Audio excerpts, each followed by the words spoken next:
অবশেষে আমার মুরগির ঘর তৈরি হয়ে গেছে। এটা তৈরি করতে প্রায় 40-45 হাজার খরচ হয়েছে।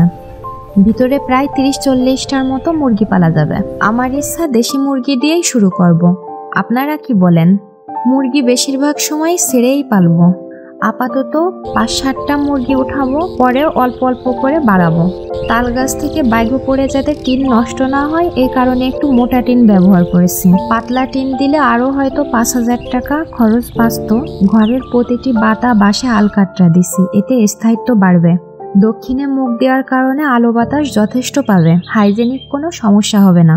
পাশের এটা হাঁসের জন্য, হাঁস অল্প কিছু উঠাবো।